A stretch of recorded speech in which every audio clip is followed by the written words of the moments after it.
Biasanya kehilangan motivasi itu karena kita mengalami konflik dengan suasana atau dengan keadaan, bahkan juga termasuk dengan perasaan kita sendiri. Kita sering mengalami situasi di mana kita kehilangan motivasi untuk mengerjakan sesuatu atau beraktivitas. Nah, ternyata kalau kita mau mempelajari lebih jauh, ada beberapa hal yang sebenarnya menurut saya, dan ini pengalaman saya secara pribadi, poin-poin tertentu yang barangkali ini yang harus digarisbawahi sehingga kita mengalami kesulitan atau yaitu semacam kehilangan motivasi untuk melakukan aktivitas. Kita bahas. Nah, pertama, kita merasa bahwa ada progres yang tidak baik atau ada hal yang menurut kita masih mengganjal. Kita masih mengalami atau merasa sesuatu ini ada hal yang perlu diperbaiki. Itu benar, itu bagus. Kadang-kadang ini juga sebenarnya bagian dari cara untuk kita mengevaluasi agar sebelum kita melangkah lebih jauh, kita sudah mengetahui titik-titik kelemahan. Akan tetapi, biasanya cara-cara membaca seperti ini juga justru membuat motivasi kita hilang. Bahkan kita kehilangan mood yang baik sehingga apapun yang akan kita lakukan biasanya kita hentikan di pertengahan jalan.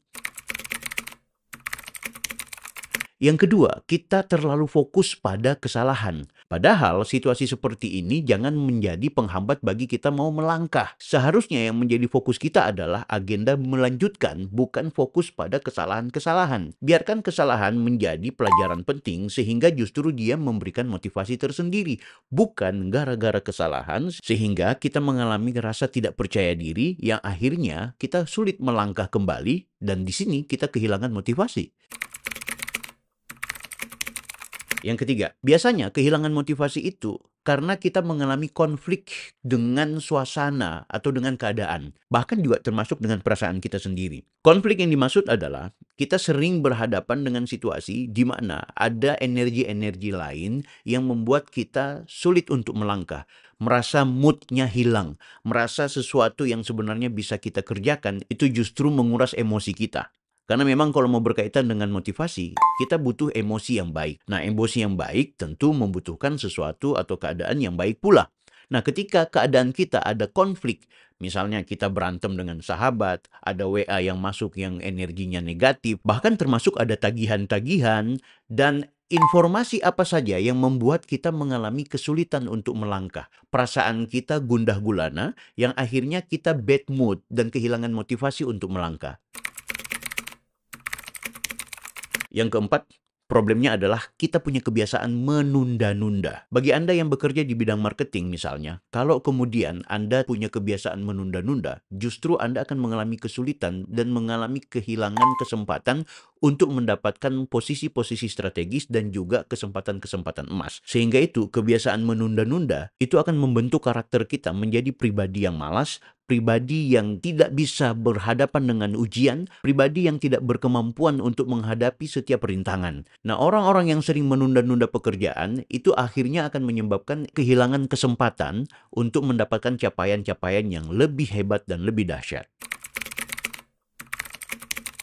Yang kelima, kita sering membandingkan diri kita sendiri dengan orang lain. Syukur-syukur kalau kita membandingkannya untuk kepentingan memotivasi. Tapi biasanya perbandingan atau membandingkan diri sendiri dengan orang lain, baik dari hal capaian, progres, proses, atau apa saja, itu justru menyebabkan kita mengalami kesulitan untuk berkembang. Mengapa? Karena kita menganggap ketika ada orang yang lebih hebat, sementara kita tidak berjalan seperti yang ia lakukan, justru menjadi halangan buat kita untuk melangkah lebih jauh.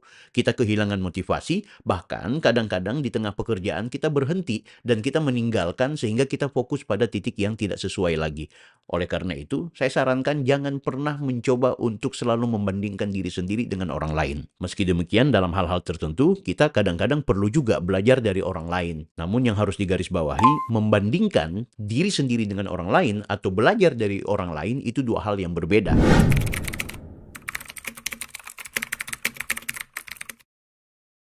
Coba Anda lawan 5 hal tersebut. Anda pasti akan sukses. Saya Taufik Bilfaqih. Bye.